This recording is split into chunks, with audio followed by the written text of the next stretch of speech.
Hello everyone, welcome back to Monica Khurana's academy. आज जो हम लोग आपके साथ टॉपिक शेयर करने वाले हैं that is assertion and reason. Newly added topic है, स्पेशली अगर हम कॉमर्स सब्जेक्ट में देखें या ह्यूमैनिटीज़ में देखें। अक्सर जिन बच्चों ने ओलंपियाड्स दिया होगा या फिर जिन बच्चों ने साइंस में बेसिकली इन क्वेश्चंस को बहुत पूछा जाता है। मैथमेटिक्स भी जिनके पास होगा उन लोगों ने भी इन क्वेश्चन को आंसर किया होगा। इनफैक्ट आप लोगों ने 8th स्टैंडर्ड तक इन क्वेश्चंस को बहुत ज़्यादा अच्छे से डील किया होगा। 12th में और 10th में जनरली बच्चों में थोड़ा सा एक काइंड ऑफ रेस्टलेसनेस देखी जा रही है एजर्शन और रीज़न के क्वेश्चंस में।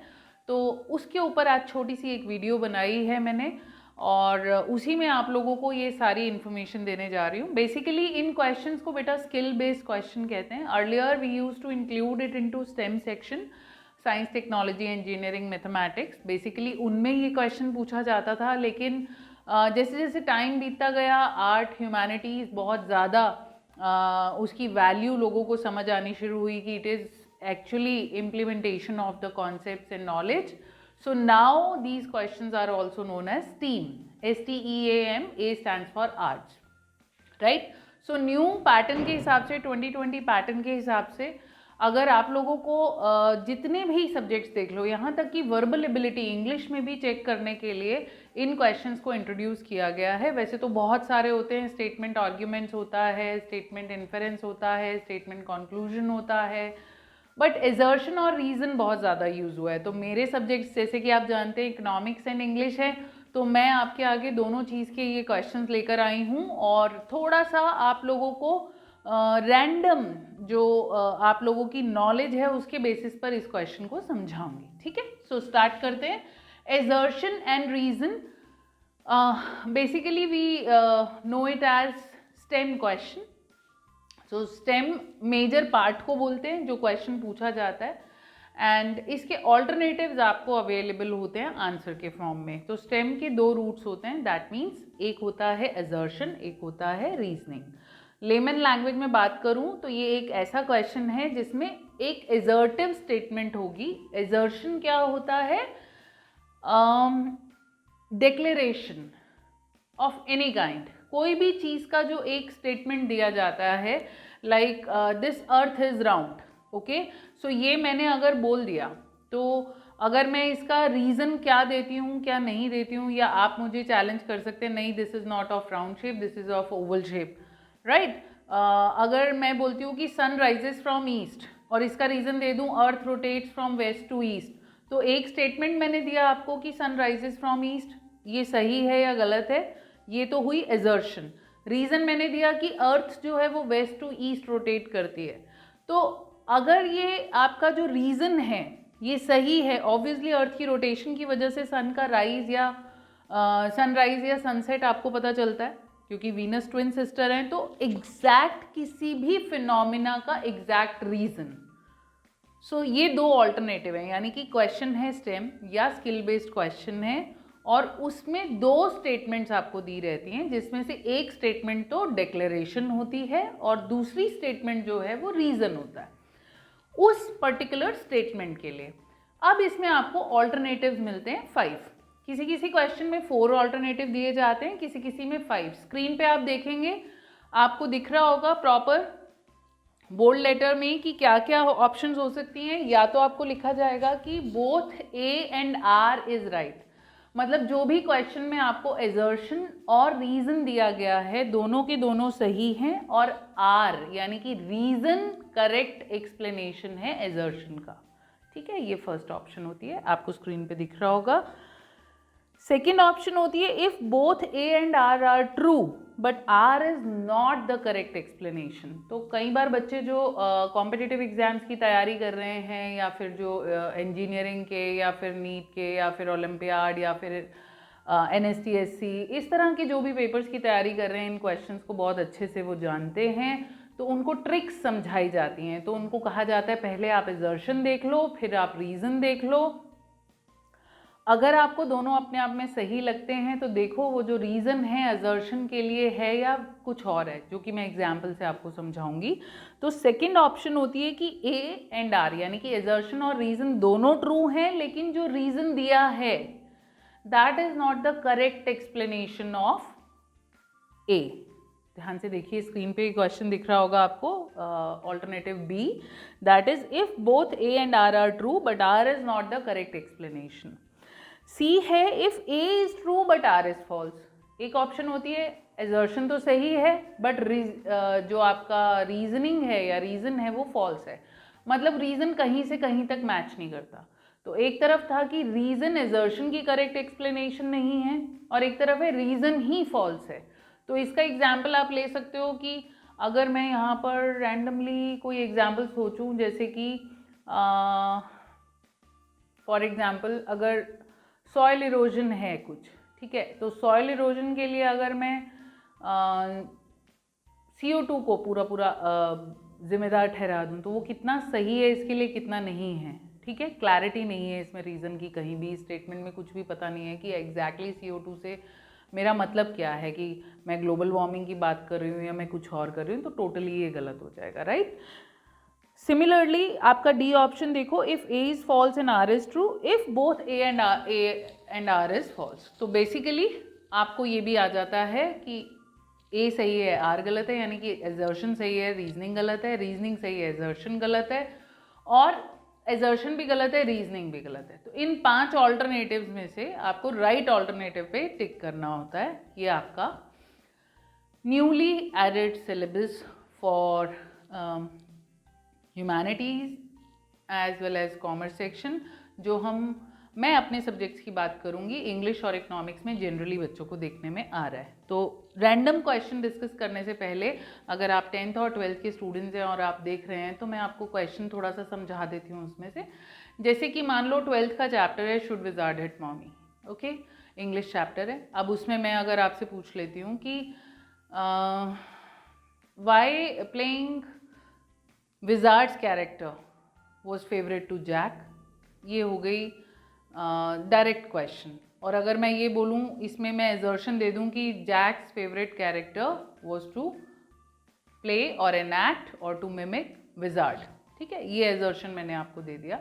रीज़न मैं दूंगी हिज चाइल्डहुड मेमोरीज, ठीक है, because of his childhood experiences. ये अगर मैंने रीज़न दे दिया तो आपने अगर चैप्टर ढंग से पढ़ा आपको क्लियर हो जाएगा, no it is wrong, assertion सही है, रीज़न गलत है। क्यों? रीज़न ये था बिकॉज जैक समझता था it suits him, right. Similarly अगर हम इकोनॉमिक्स के स्टूडेंट हैं तो आपको जैसे क्वेश्चन आ जाए डीमोनेटाइजेशन क्यों किया गया। अब मान लीजिए एजर्शन जो है मैंने ये दिया डीमोनेटाइजेशन इज हेल्पफुल, और रीज़न मैंने आपको ये दे दिया कि excessive exploitation of money in elections is stopped, okay. So इसलिए अगर मैं बोलूं कि डीमोनेटाइजेशन हेल्पफुल है तो ये गलत हो जाएगा अपने आप में, क्योंकि ये एक रीज़न हो सकता है बट मेजर रीज़न क्या था जो दिया गया था, जिन्होंने भी इस एक्शन को किया था, वो ये था कि एंटी टेररिस्ट एक्टिविटीज़ के लिए या फिर हमारा जो करप्शन के लिए, राइट, और फॉरफिटिंग फेक करेंसी उनके लिए। सो इनमें से अगर कोई रीज़न होता तो आप उसको ट्रू बोलते, राइट। सो ऐसे कुछ क्वेश्चंस हैं जो मैं लेकर आई हूँ, अब शायद सबको कॉमनली समझ आ जाएं, आप उसे ध्यान से सुनो। स्क्रीन पे आपको क्वेश्चन दिखेंगे। Question number 1, Mohammad bin Tughlaq is called the wisest fool. Answers वही ऑल्टरनेटिव हैं जो 5 मैंने आपसे डिस्कस करे हैं। क्वेश्चन आप स्क्रीन पे देखो। Reason he had wise plans but implemented them foolishly. अब पहले देख लो एजर्शन सही है या नहीं, स्टेटमेंट है वाइजेस्ट फूल कहा जाता था। अब रीज़न क्या है, प्लान्स तो बहुत अच्छे होते थे लेकिन इम्प्लीमेंटेशन बहुत फुलिश मैनर में होती थी। दोनों सही है, इसलिए हमारी ऑप्शन होगी A and R true and R is the correct explanation of A, right. Second देखो, the freezing of sea water during winter does not kill the fishes. अब यहाँ वैसे फिश का प्लूरल फिश ही होता है, लेकिन जब रेंज ऑफ और टाइप ऑफ और डिफरेंट ब्रीड्स के बारे में बात होती है then you can write like we do write peoples of different countries. So assertion आपने देखा, freezing of sea water during winter does not kill the fishes. Reason है only surface water is frozen. तो ये अगर आपने movies में भी देखा होगा तो आपको पता होगा कि अगर कोई किसी तरह से वो क्रैक हो जाती है अगर आइस शीट, तो अंदर तो पानी ही है, तो यही एब्सोल्यूट रीज़न है और एजर्शन एकदम सही है, राइट। नेक्स्ट क्वेश्चन देखो, यानी कि इसकी भी ऑप्शन ए करेक्ट है। आप साथ साथ अपने आप को असेस कर सकते हो कि आप इन क्वेश्चन को समझ पा रहे हो या नहीं। थर्ड देखो, एजर्शन है leakages in house hold gas cylinders can be detected, तो एजर्शन सही है, आसानी से हमें पता चल जाता है। रीज़न देखते हैं क्या दिया है, LPG has a strong smell, absolutely right answer. So again हमारा ये ए ऑल्टरनेटिव होगा, A and R true, R is the correct explanation. Next देखो बेटा, glass tumbler breaks in winter when hot water is poured in it. अक्सर आपने notice किया होगा, specially winters में तो करोगे ही, कि जब भी हम गर्म पानी डालते हैं ग्लास टम्बलर में तो वो ब्रेक हो जाता है। ये ट्रू है, यानी कि एजर्शन। रीजन दिया है when hot water is poured the outer surface of glass expands. तो आप में से जितने भी बच्चों ने इसका रीज़न पढ़ा होगा वो फाइंड आउट कर पा रहे होंगे, जो नहीं कर पा रहे मैं बताती हूँ कि बाहर का environment, outer surface of glass, जो बाहर के एटमॉस्फेयर या एनवायरनमेंट को देख रहा है वो वही का वही है चिल। गरम पानी या गरम कोई भी लिक्विड डालने से इनर सरफेस एक्सपैंड होता है, जिसकी वजह से ऑपोजिट इंटरैक्शन होता है टेम्परेचर का, जिसकी वजह से वो ग्लास शैटर हो जाता है, राइट। सो यहाँ पर हमारी ऑप्शन होगी assertion is true but reason is false, ठीक है। सो यहाँ पर ये जो आउटर सरफेस लिखा गया उसकी वजह से, प्लस वो जो फोर्स ऑफ टेम्परेचर है ऑपोजिट, वो भी मेंशन होना चाहिए था, इसीलिए हम first option second option choose नहीं करेंगे कि आर करेक्ट एक्सप्लेनेशन नहीं है। अगर मान लो ऑपोजिट फोर्सेस या वो सब लिखा होता तब हम बी पार्ट को चूज करते। अभी हमारा कौन सा पार्ट चूज होगा इसमें, C, that A is true but R is false. Next है, in India people elect their own representatives. Assertion true है, हम सबको पता है, और रीज़न है इंडिया इज़ अ डेमोक्रेसी, तो बताने की ज़रूरत नहीं है आपको। A and R both are right, R is the correct explanation of A, तो आपका आंसर हो जाएगा ए। फिर एजर्शन आती है, we feel colder on mountains than on plains, temperature decreases with altitude, right. तो ये आप लोगों को अच्छे से पता है कि माउंटेन्स ज़्यादा चिली फील होते हैं, बर्फ़ भी उन पर गिरी होती है, तो जैसे जैसे हाई ऑल्टीट्यूड होता है वहाँ टेम्परेचर कम होता है। करेक्ट एक्सप्लेनेशन, यानी कि आपका आंसर होगा A, that means A and R are true and R is the correct explanation.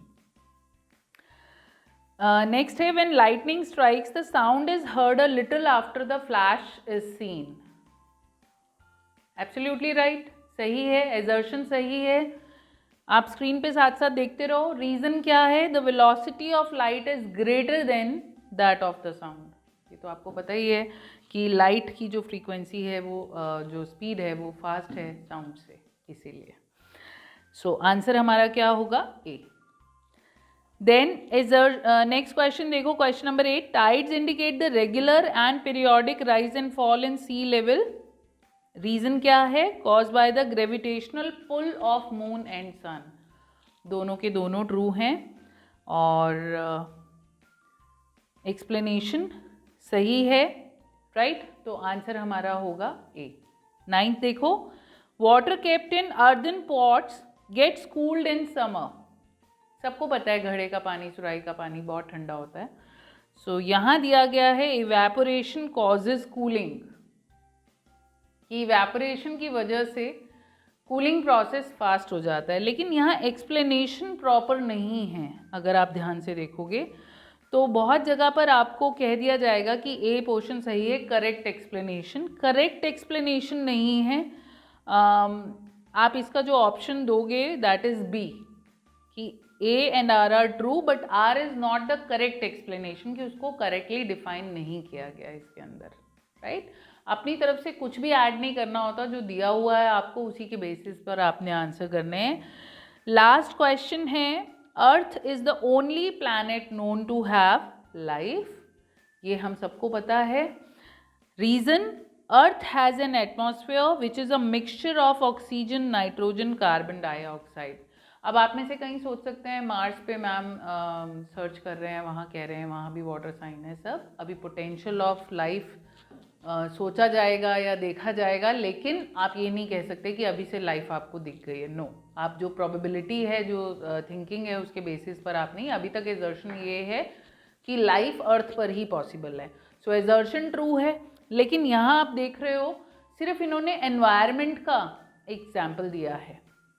Water बहुत बेसिक एलिमेंट है जो इन्होंने डिफाइन नहीं किया, एनवायरनमेंट भी बहुत ज़्यादा इम्पॉर्टेंट है, तो ये करेक्ट एक्सप्लेनेशन नहीं है। सो आप क्या बोलोगे? मेजर रीज़न लाइफ का जो है एयर के साथ साथ वाटर भी है। सनलाइट का तो है ही सीन, लेकिन वाटर हमारा मेजर सोर्स ऑफ लाइफ होता है। So A is true but R is false. यहाँ करेक्ट एक्सप्लेनेशन क्यों नहीं है? क्योंकि पूरे एलिमेंट्स को ही कवर नहीं किया गया, राइट। सो इधर जो हमारा आंसर रहेगा वो रहेगा A is true but R is false, यानी कि C option. I hope assertion और रीज़न के आंसर आप लोगों ने कैसे करने हैं ये आपको क्लियर हुए होंगे। अगर फिर भी आपको कोई डाउट हो, हम लोग 12th की सीरीज़ स्टार्ट करेंगे और 10th की सीरीज़ स्टार्ट करेंगे, जिसमें हम करंट ईयर के सैम्पल पेपर्स को आपके साथ डिस्कस करेंगे। उनमें जो भी एजर्शन रीजनिंग के क्वेश्चन होंगे डेफिनेटली हम उनको कवर करने वाले हैं। वो क्लास स्पेसिफिक होंगे। अभी एक जनरल वीडियो है जिससे आप लोगों को एक जिन बच्चों ने अभी तक तैयारी नहीं की है या जिन बच्चों को पता नहीं है एजर्शन और रीज़न होता क्या है या इन क्वेश्चंस को कैसे सॉल्व किया जाए, उनके लिए एक छोटी सी क्लैरिटी लाने का हम सब ने प्रयास किया है। So thank you so much for watching this channel and do write your comments about this video. Thank you so much guys.